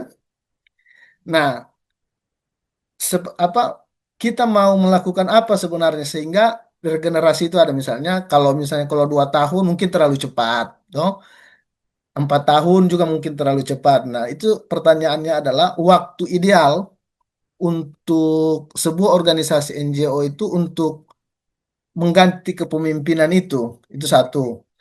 Toh, terus yang kedua adalah menariknya ini adalah bagaimana program-program yang hadir di masyarakat itu dirumuskan bersama-sama dengan komunitas. Ini luar biasa ini karena jarang NGO yang biasa merumuskan kepentingan-kepentingan itu duduk bersama, tetapi yang banyak terjadi itu adalah membawa pengetahuan baru ke masyarakat sehingga yang terjadi adalah dogma-dogma yang dilakukan kepada masyarakat. Begitu NGO-nya pulang, itu nilai-nilai tadi itu tidak terinternalisasi kepada masyarakat karena ilmunya ilmu yang dari luar, bukan yang digali dari dalam. Nah, ini yang menarik ini di situ. Nah, kadang di masyarakat ini kan dalam satu komunitas atau kelompok itu kan juga bagaimana menciptakan suasana aman, damai, bahwa mereka bisa solid melakukan pekerjaan bareng-bareng kan. Nah, kira-kira langkah-langkah apa yang dilakukan sehingga misalnya ada yang menonjol dipangkas, bukan dipangkas maksud saya, sehingga dalam kelompok itu bagaimana karena tiba-tiba ada yang menonjol, ada yang eh, misalnya sama sekali tidak melakukan apa-apa, itu kan biasanya juga memicu konflik sehingga dia bisa bareng-bareng terus. Nah, langkah-langkah apa kira-kira yang dilakukan sehingga organisasi atau kelompok yang dibentuk di masyarakat tadi ini bisa awet begitu kan, bisa lagi melakukan hal-hal yang baru begitu. Terima kasih. Oke, terima kasih Kak Amran. Langsung nih Mas Mino. Waduh, Monggo, ini berat silakan. ini pertanyaannya. Yang pertama adalah yang kalau itu dari bentukan awal, Mas Arman ya. Eh, Banyak organisasi itu yang awalnya adalah dibentuk bareng-bareng pada akhirnya adalah milik individu kan gitu. Yang kedua adalah kita tidak menyiapkan ruang bagi senior-senior kita. Kalau waktu ideal itu tentatif ya ininya. Tapi biasanya aturan yang ada kan dua kali kepengurusan lah sudah ganti. Tetapi setelah mereka mereka berhenti, lalu apa ini? Kan begitu ininya. Jadi sebenarnya kan kalau boleh jujur ya, ini jujur-jujurnya itu kan kekhawatiran terkait dengan logistiknya yang nggak siap kan begitu ini. Nah, kenapa logistiknya nggak siap? Karena kita ibaratnya ada banyak kacang ini di dalam piring, gitu kan? Kita hanya ini yang kita apa? Yang kita pertahankan itu hanya yang digenggam saja, gitu. Jadi dia lupa bahwa di luar itu sebenarnya banyak ininya. Nah, juga tadi yang ini sebelum masuk ke pertanyaan ini, Karena dia terlalu membatasi diri, gitu kan, mensabotase diri dengan apa yang dimiliki, dia tidak keluar ya, melihat di luar itu banyak ruang. Nah, sebaiknya memang organisasi itu juga harus mulai menyiapkan tadi. Kalau yang saya bilang tadi, kita itu ada ruang untuk apa, kalau kita ya, karena kita memang dari awal kita sudah merencanakan bahwa ini nanti kalau tidak diwadahi akan menjadi masalah ininya, kan begitu ininya. Apalagi kalau dia sudah posisinya tinggi, kemudian turun, dan tidak ada jaringan lain, kan begitu. Kemudian kita siapkan ruang-ruangnya. Nah, agar ruang ini terbuka, maka proses pendampingan tadi, seperti yang saya sampaikan tadi, kita harus pendampingan, kita mendampingi komunitas itu adalah untuk menjadi satu satu punya grand design ya, grand design yang cukup baik itu ya, sampai di mana kelompok ini akan kita lakukan pendampingan. Terus dari situ sebenarnya kita setiap, kalau kami ya Mas ya, setiap pendampingan itu harus menjadi rujukan, menjadi tempat belajar. Nah, dari tempat belajar nanti kan akan kita bisa perankan di situ menjadi trainer, menjadi pelatih kan gitu. Atau sebenarnya kita kapitalisasi dari produk-produknya menjadi sebuah usaha. Nah, kalau kita ada unit-unit, ada unit kita itu ada, kalau nggak salah kita itu ada 4 PT, ada 2 PT, 2 CP. Nah, orang-orang tua itu kemudian dia nggak khawatir kalau dia lengser, karena nanti dia akan masa pensiunnya dia akan bisa jadi komisaris misalkan, jadi pengawas gitu. Kemudian koperasi-koperasi yang ada kita terlibat di dalamnya. Nah, investasi-investasi itu yang kemudian membuka ruang ya, bagi apa untuk menyiapkan orang-orang tua-tua ini gitu. Nah, itu kemudian kalau kami biasa Mas itu punya namanya komunitas. Jadi komunitas LPTP gitu. Karena komunitas itulah yang kemudian mereka punya ruang untuk berinteraksi uh, segenerasi mereka kan gitu. Nah, caranya ya tadi tip yang paling bagus iya perlu diberi ruang gitu, ruang di mana mereka dia bisa beraktivitas setelah tidak menjadi pimpinan organisasi kan gitu. Kira-kira begitu Mas ininya. Ya tergantung mau mau apa sih, mau mau bergerak di bidang apa, isunya apa. Saya kira kok itu cukup eh, terbuka, dan saya kira juga perlu keberanian juga ya. Misalkan membuka diklat-diklat lingkup yang kecil gitu ya ininya. Orang-orang tua itu kan sebenarnya butuh untuk beraktivitas saja secara finansial, mungkin dia sudah selesai kan gitu. Kira-kira gitu, Mas, sedikit menjawab ya ini ya. Ya, terima kasih Mas Mino. Mungkin saya menambahkan ya, sepakat tadi soal ada ruang ya. Tapi kemudian dalam konteks membangun sebuah organisasi ya, tentu kan pada saat membangun sudah ada aturan mainnya nih, soal tata kelola organisasi, mungkin soal ada kode etiknya, prinsip dan nilainya, sampai kemudian lahir sebuah budaya. Nah, tadi kalau soal program dirumuskan dengan masyarakat kayak gitu, bagaimana sementara NGO datang sudah selalu membawa paket-paket tawaran, sehingga kemudian soal keberlanjutan komunitas itu tidak terjadi. Sebenarnya di awal tadi sudah disampaikan Mas Mino ya, artinya sebenarnya di dalam organisasi itu sudah harus mempraktekkan di dalam konteks ini sebenarnya terkait dengan ini ya, nilai-nilai yang dibangun organisasi. Nah, seringkali nilai-nilai itu ya hanya sebatas nilai-nilai di atas kertas tadi. Kalau Mas Mino tadi menjelaskan bahwa di dalam konteks kaderisasi itu harus nih sampai di internal anggota keluarga, kemudian komunitas, nah ini berlapis-lapis gitu. Demikian juga ketika itu mau memperkuat sebuah organisasi, tentu ketika ini seringkali kemudian kita terlewat ya di dalam membangun sebuah program, seringkali kita sudah berdasarkan asumsi, kita tidak bertanya kepada masyarakat sebenarnya kebutuhannya apa. Oke, kalau mungkin takut proposalnya tidak tembus, mungkin bisa pertama menggunakan asumsi, tapi kemudian selanjutnya memang harus dikonfirmasi kepada mereka gitu. Jangan sampai mereka adalah merasa kita jual kayak gitu. bahasanya itu seringkali saya menemukan kami dapat apa kalau ditanya di program, karena mereka merasa bahwa apa yang ada di wilayahnya itu sedang kemudian apa dikalkulasi secara nilai gitu. Nah, itu sebenarnya ruang itu jangan sampai ada ya, sehingga kemudian penting ada diskusi bersama sebenarnya masalahnya apa. Jadi pada akhirnya ya program yang diangkat atau proyek yang diangkat ya mengangkat kebutuhan lokal, keunikan lokal, sehingga itu menjadi kepemilikan bersama, bukan kepemilikan si apa NGO itu. Nah, sehingga di dalam proses pelaksanaannya pun soal transparansi, keterlibatan itu harus dipastikan ada unsur dari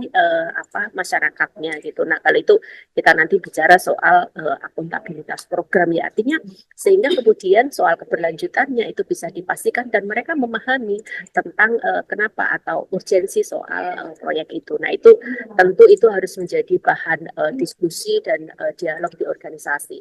Dan itu tidak lepas sebenarnya dari tata nilai yang ada di organisasi tersebut.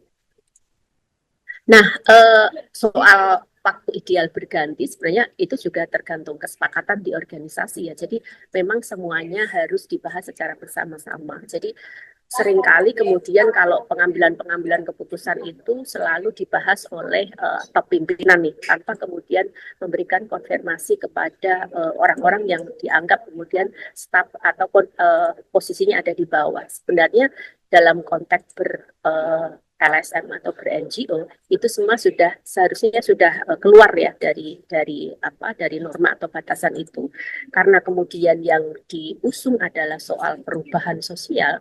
Tentu di dalam mengelola organisasi itu juga penting mendengarkan bagaimana sih suara office boy-nya, bagaimana sih apa suara yang kemudian mengelola dapur. Nah, itu harus dikumpulkan semuanya sehingga kemudian keputusan yang diambil oleh organisasi adalah ya kemudian mencerminkan kepentingan bersama gitu. Jadi tidak kemudian serta-merta diambil oleh pimpinan gitu.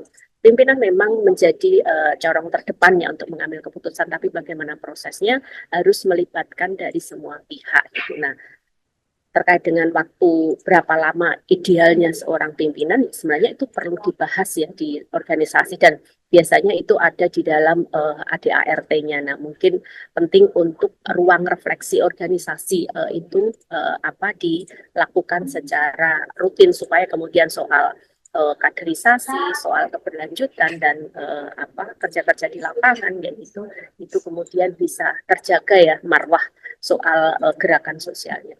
Mungkin itu tambahannya. Ada kalanya kita harus melakukan proses-proses yang apa namanya yang terorganisir ya. Sebenarnya eh, apa keengganan direktur untuk melepaskan jabatan itu bukan semata-mata dari urusan finansial, tapi ada kekhawatiran kalau nanti dipegang orang lain ini adalah organisasi ini tidak jalan kan begitu.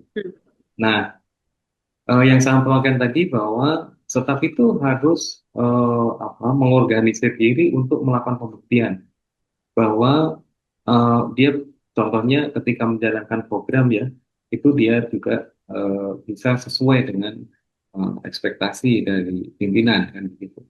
Nah, nah ini kan perlu ada satu gerakan bersama untuk melakukan pembuktian yang pembuktian itu adalah bukan narasi dan tapi kinerja konkret yang dilakukan. Jadi satu saat saya pernah katakan gini, suatu saat saya pernah mencoba mengirim beberapa proposal yang meskipun kecil ya Mbak ya, karena yang saya sampaikan sang pimpinan bilang bahwa itu terlalu kecil gitu. Tapi tetap saya buat, saya kirim. Nah, ketika mendapatkan itu menjadi bagian. Oh, ternyata bisa gitu ini. Jadi berseberangan dalam hal baik nggak masalah. Nah, pembuktian bahwa apa anak-anak muda mau mengelola organisasi itu juga perlu dibuktikan. Nah, di tempat saya sekarang saya sampaikan kepada teman-teman, saya itu paling tua, ya memang sudah tua sih, umurnya 50-an, tapi sekretaris, bendahara, kemudian wakil direktur, umurnya di bawah 36 semua, bahkan ada yang 28. Nah, kenapa kemudian orang-orang senior-senior eh, yang umurnya 63, 50 itu kemudian, dan juga ada staf juga yang umurnya di atas saya juga ada juga, dan dia rela kemudian dipegang oleh anak muda karena mereka sudah membuktikan. Jadi ada bukti-bukti real yang kemudian dihasilkan baik dalam bentuk akses pendanaan, dalam bentuk penulisan jurnal. Kemudian dari sisi akademisi, mereka juga ya, sekolah itu kan bukan hal yang gampang ya, misalkan itu meskipun itu tidak jadi parameter kan gitu, itu kan pembuktian bahwa mereka serius dan juga konsisten gitu kan. Ya, nah, eh, indikator-indikator itu kan indikator-indikator apa, memastikan bahwa pimpinan itu kan nggak mungkin organisasi mereka nggak ingin organisasi ditinggal itu bubar gitu. Dan ini kemarin diminta, wih gila itu anak-anak muda suruh ngelola organisasi gitu. Tapi kapan lagi gitu? Kapan lagi kemudian kalau kesempatan dan ruang itu tidak diberikan, nggak akan pernah terjadi kalau hanya berdasarkan asumsi. Dibuktikan dan diasistensi gitu. Kalau salah ditemenin gitu ya. Kalau memang nggak mampu ya disekolahkan lagi atau dilatih kemana atau didampingi secara intensif gitu. Sampai kemudian eh, oh saya nggak bisa membaca audit nih, jadi ajari gimana baca audit gitu. Jadi yang senior harus harus rela mengajari sampai ke situ. Kalau enggak ya kapan lagi gitu. Untuk hal-hal yang untuk hal-hal yang sifatnya praktis kayak gitu ya sampai sampai begitu ini ya nggak masalah gitu. Tapi kan paling nanti berjalan 1 tahun, ini 1 tahun sudah stabil gitu. Mereka tidak ini lagi gitu. Kira-kira begitu Mbak ininya. Jadi ruang dan kesempatan dan juga kerelaan membagi secara tulus ini yang saya kira yang penting sebenarnya. Tinggal mau atau enggak sih sebenarnya Ya. kan begitu. Atau siapa nih? Nah, sambil menunggu mungkin teman-teman nanti langsung open mic aja. Saya ingin bertanya nih, Mas Mino, Mas, tantangannya apa nih pada saat ini ya mengkader ya, melakukan kaderisasi pada anak-anak muda ini, pastikan banyak banget tantangannya. Nah, mungkin bisa sedikit diceritakan Mas, sekaligus juga strateginya seperti apa kayak gitu. Tantangannya tidak boleh marah Mbak. Oke. Tidak boleh marah dan tidak boleh menambah masalah. Tantangannya di situ karena anak-anak muda itu kan tingkat emosionalnya tinggi ya. Kalau dia melakukan kesalahan, kalau dia dimarahi, ini akan jadi masalah Mbak. Tantangannya di situ. Tantangannya sebenarnya di situ. Kalau terkait dengan kemampuan dan kompetensi, keterampilan itu cepat ininya. Tapi bagaimana mendewasakan emosi mereka itu menjadi sebuah tantangan. Contohnya misalkan barusan kemarin ya, ini. Ada satu dokumen yang harus disubmit yang harusnya tanggal 16. Tapi ternyata lupa mereka. Tidak disubmit sampai tanggal 18. Saya nggak marah, Mbak. Ya sudah, berarti bukan rezeki gitu. Tapi di situ kami berupaya juga melobi ke sana kan, ngomong ke sana ada masalah ini sehingga tidak di ini gitu. Karena kalau kita marahi, masalah satu jadi masalah dua itu enggak. Bahkan masalahnya bisa menjadi banyak. Satu, mereka sudah bermasalah, merasa tidak bersalah. Karena teledor tadi, kita nggak nanya teledornya kenapa. Kemudian yang kedua, kita punya musuh satu nih. Ini. Karena nggak mau orang kan nggak mau disalahkan juga, Pak, ininya. Ya. Pekerjaan yang dikerjakan karena terlambat tadi kan pasti mengerjakan sesuatu. Ini nggak selesai, jadi masalahnya jadi tiga lah.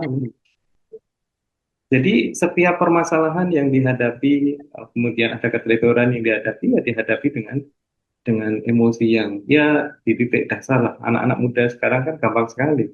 Nggak suka ya sudah pergi-pergi aja. Nah, yang kedua adalah eh, kita itu nggak harus kalau saya biasanya Mbak, habis rapat serius, wedangan lah, kan wedangan ya gini, ngopi-ngopi, jadi membangun kesetaraan, mencairkan suasana. Nah, tantangannya di tantangan tantangan dalam membangun emosi itu menjadi sebuah tantangan. Terus yang kedua adalah tantangan ekspektasi. Nah, apalagi kemudian pengaruh dari luar kan juga cukup ya, cukup kuat, terutama terkait dengan finansial misalkan. Misalkan ada staff nih yang dia, wah aku di luar temenku apa punya jadi TikToker jadi gini gini gini gini. Tapi kita tanya itu kan sebenarnya keinginan sebenarnya. Kamu bisa nggak di situ? Oh bisa. Oh ternyata dia TikToker, Mbak. Nah, Hmm. kenapa itu kemudian nggak boleh juga loh di sini jadi TikToker? Kita atur yuk gitu. Ya sudah, kamu ini apa mau jualin produk-produk komunitas. Tapi pekerjaan utamanya juga harus selesai. Kita posisikan dia di tempat di mana aktualisasinya ininya keinginannya itu apa bisa terakomodir. Kita tempatkan dia di kelompok-kelompok yang sudah sampai ke marketing. Nah, menempatkan positioning ini juga menjadi tantangan, menemukan satu satu minat satu orang dengan orang yang lain ini juga menjadi sebuah tantangan, Mbak. Jadi kalau anak sekarang karena anak sekarang kan dia itu bukan nggak khawatir ya, tapi berpindah itu gampang banget ya. Gitu. Kalau nggak kuat kita mengelola emosi mereka, habis gitu. Di situ Mbak, kalau saya tantangannya mengendalikan emosi dan bersabar gitu kan. Terus rajin-rajin ngajak mereka kongkong-kongkong di warung kopi gitu kan. Apa Ya, tidak selalu di kantor gitu. Itu Mbak. ya.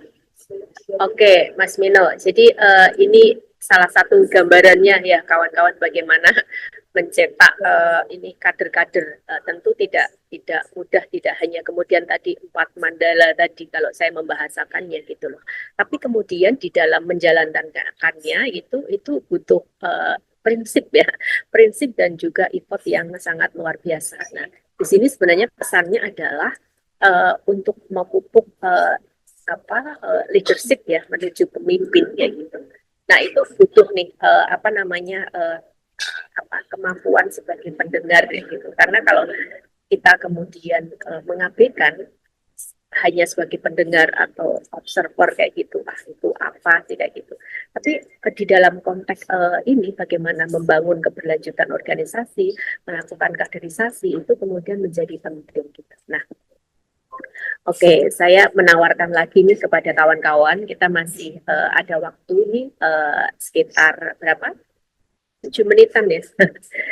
Silahkan nih teman-teman lebih juga tidak apa-apa kalau masih ada rasa penasaran gitu bagaimana tadi melakukan kaderisasi ya berdasarkan praktek dari LPTP yaitu silahkan kemudian menggalinya. Mumpung di sini ada Pak Direkturnya gitu. Oke, kalau memang sudah tidak ada, saya izin nih untuk buka screen ya. Saya menyampaikan tadi karena saya membukanya tadi dengan leadership metamorphosis. Sebenarnya kemudian tidak jauh berbeda dengan apa yang disampaikan oleh Mas Mino karena kemudian konteksnya adalah bagaimana menemukan pemimpin dari dalam organisasi. Caranya apa?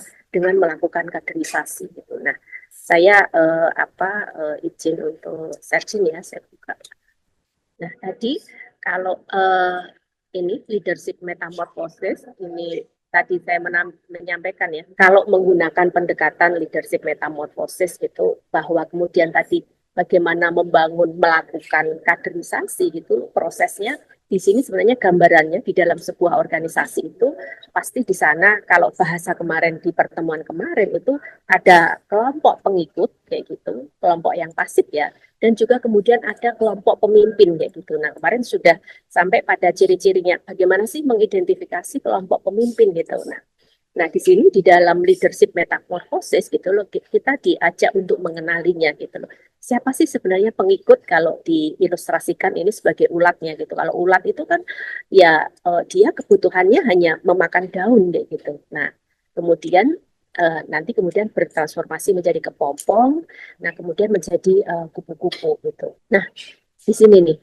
Jadi kalau di dalam fase ulat ini ruang geraknya itu masih terbatas gitu. Kalau misalkan orang-orang di dalam organisasi gitu masih kan bisa itu orang baru ataupun juga orang lama kayak gitu. Nah, tipe orang itu dia mau bergerak jika kemudian diperintah, tidak punya inisiatif, kemudian sebenarnya dia bisa merasakan, mendengar, melihat, tapi tidak punya inisiatif ya, kecuali kemudian diharuskan oleh pimpinannya gitu. Nah, kemudian juga tidak ada kepedulian dengan masalah kelompok, Kemudian dan lebih mementingkan kepentingan pribadi atau tidak peka, tidak tanggap dan tidak mempunyai kepercayaan diri gitu. Sebenarnya kalau seringkali ya kalau masuk wawancara kerja itu pasti ada pertanyaan nih. Kalau kira-kira kalau di rumah gitu loh ada persoalan gitu dan di kantor harus datang nggak gitu. Nah itu seringkali muncul di dalam proses wawancara kerja. Nah, kemudian di sini juga lebih banyak melakukan. Nah, pada akhirnya pada fase ulat ini ya, ini sebenarnya lebih cenderung pengikut. Memang benar-benar pasif ya. Tujuannya saya di sini kerja ya kerja gitu. Hanya itu aja. Biasanya teman-teman bisa melihat nih. Kalau orang sudah nyaman, jadi orang itu memilih kenyamanan gitu. Sudah nyaman di situ, entah posisinya apapun, tidak mau pindah-pindah. Nah itu bisa jadi itu salah satu indikator pengikut ya atau fase ulat karena dia tidak mau kemudian mendapatkan tantangan gitu untuk menemukan sesuatu hal yang baru gitu. Jadi di sini sebenarnya lebih banyak melakukan perenungan, introspeksi, penyadaran untuk berpartisipasi. Ini menjadi tantangan di fase ulat ini. Nah, kemudian masuk nih di fase kepompong nih.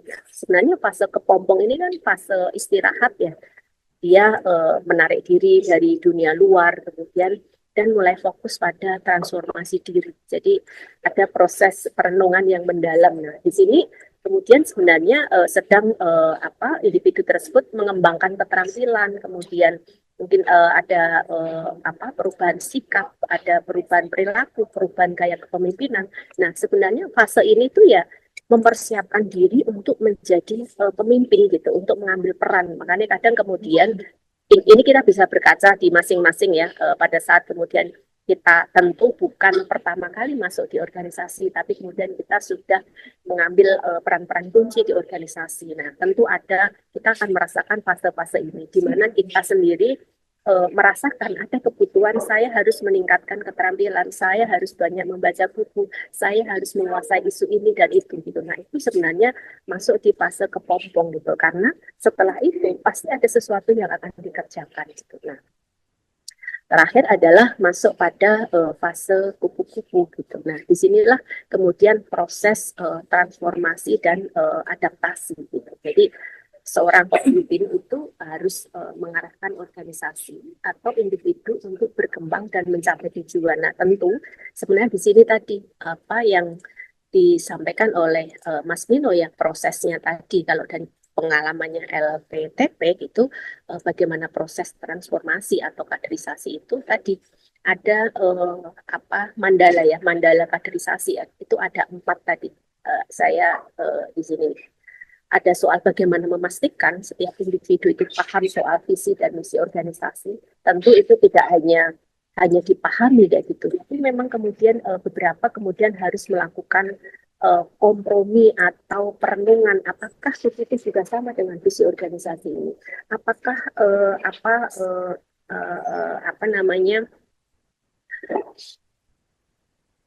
bahasanya itu jadi keprihatinan terhadap persoalan-persoalan di masyarakat itu sama kayak gitu. Nah, di sini ini penting kemudian di dalam proses kaderisasi itu dilakukan. Nah, kemudian selanjutnya adalah soal pengetahuan dan keterampilan itu gitu. Nah, ini menjadi penting ini bagaimana kemudian ada transfer pengetahuan dan juga keterampilan. Bahkan penting juga kemudian memberikan peningkatan kapasitas terlepas ke mekanismenya seperti apa itu, tapi kemudian harus memastikan bahwa orang-orang yang masuk di dalam proses kaderisasi itu harus memahami ini semua. Tentu ini terkait dengan organisasi ya, karena kemudian tadi Mas Mino juga menjelaskan isu-isu yang ada di organisasi kayak gitu, bagaimana mereka dikirim ke lapangan untuk paham soal program-program di organisasi dan kemudian pada akhirnya mereka memiliki keterampilan. Nah, kemudian selanjutnya diberi tanggung jawab. Nah, ini menjadi penting ya, karena kemudian seorang leader itu kan harus punya tanggung jawab gitu. Karena dia nanti akan mengemban sebuah organisasi gitu.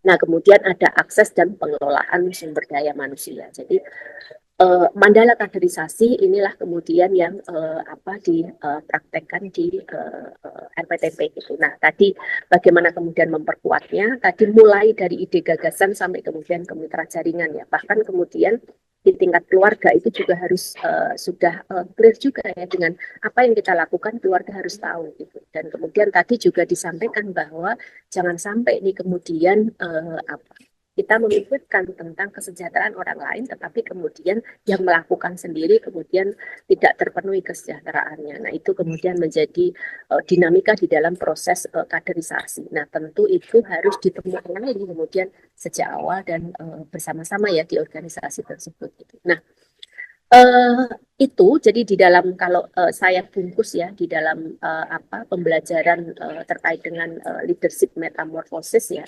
Jadi sebenarnya setiap pemimpin besar itu selalu dibentuk melalui proses yang panjang, sama dengan sebenarnya kaderisasi yang dilakukan oleh Mas Nino tadi gitu. Dimulai dari tahap pengikut, jadi sebenarnya dia akan datang bekerja di organisasi, kemudian masuk menjadi pemimpin yang tangguh, kemudian menjadi pemimpin utama. Prosesnya tadi kalau pakai leadership metamorphosis ya ada ulat, kepompong, kemudian kupu-kupu. Nah, proses leadership ini sebenarnya berlangsung seumur hidup gitu. Nah, itu kalau kemudian kita menggunakan kacamata baca, menggunakan pendekatan leadership metamorphosis.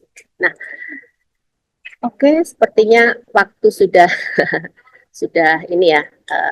3 menit lagi sudah memenuhi targetnya gitu. Tapi mungkin sebelum ditutup gitu, saya minta nih Mas Mino memberikan sesuatu nih kepada kawan-kawan semua gitu terkait dengan tema hari ini ya soal kaderisasi. Gitu. Saya yakin karena teman-teman yang datang di sini banyak sekali dari ujung ke ujung ya, dari pelosok barat, mungkin yang dari barat tidak banyak, tengah sama timur kayak gitu.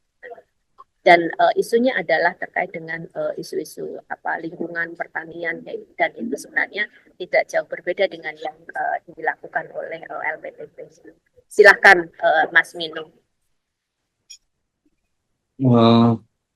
Kalau sudah kayak gini bingung kan. Baik, sedikit saja. Jadi kalau saya itu ini bagi teman-teman mulai merefleksikan sebenarnya berapa waktu yang kemudian sudah kita hilangkan ya. Nah, kemudian kita lihat apakah ada tapak di situ. Gitu. Artinya kita harus mulai memaknai bahwa setiap tindakan waktu yang kita keluarkan itu adalah sebuah investasi. Gitu. Itu saya kira menjadi poin penting. Dengan seperti itu maka kita selalu merefleksikan. Aku sudah mendampingi 10 tahun, terus hasilnya apa sih? Nah, hasil itu sebenarnya tergantung dari kita sendiri. Kita mau ngambil dari mana? Kalau kita ngambilnya hanya dari tenaga yang kita keluarkan, menjalankan proyek, kita mendapatkan gaji yang terlalu kecil. Nah, kalau coba kawan-kawan proses pengorganisasian kawan-kawan itu adalah sebuah metodologi. Pernah nggak itu dituliskan? Kalau itu dituliskan, itu akan menjadi satu aset, satu sumber daya yang bisa dibagi ke orang lain. Bahasa praktisnya bisa untuk melatih, bisa untuk menjadi narasumber, kan begitu ini. Nah, karena metodologi itu adalah tidak baku. Metodologi itu adalah satu proses menstrukturkan dari tindakan-tindakan yang kita lakukan. Kira-kira begitu sih, Mbak. Jadi menghargai waktu sebagai sebuah investasi, jangan sampai umur kita habis tapi tidak ada tapak yang kemudian kita tinggalkan. Makasih. Oke, makasih Mas Mino, luar biasa ya. Tolong dicatat teman-teman tadi yang terakhir kayak gitu, karena sebenarnya di dalam konteks leadership kita semua memiliki itu. Nah, sekarang bagaimana kemudian kita pecut untuk supaya kemudian kita bisa menjadi seorang pemimpin ya, karena kemudian pemimpin itu tidak harus apakah memang harus pada posisi-posisi kunci kayak gitu. Nah, itu kita akan jawab selanjutnya gitu. Baik. Saya mengucapkan terima kasih Mas Mino sudah banyak berbagi pengetahuan, kemudian juga energi ya buat teman-teman semua dan juga buat saya sendiri kayak gitu. Karena sebenarnya setiap waktu yang saya miliki adalah sebagai ruang belajar gitu, dan saya harus mendapatkan pengetahuan yang sebanyak-banyaknya gitu.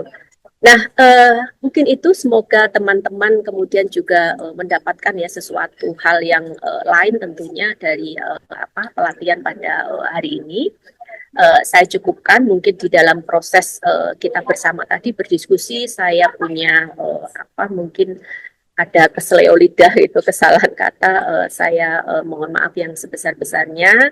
Saya tutup. Wassalamualaikum warahmatullahi wabarakatuh. Selanjutnya saya serahkan kepada Mbak Indah. Silakan Mbak Indah. Oke, baik. Terima kasih banyak Pak Mino, Mbak Wiwit atas paparan hari ini dan diskusi serunya hari ini. Semoga apa yang sudah disampaikan Mbak Wiwit juga Pak Mino itu menjadi bekal teman-teman dan juga organisasi teman-teman.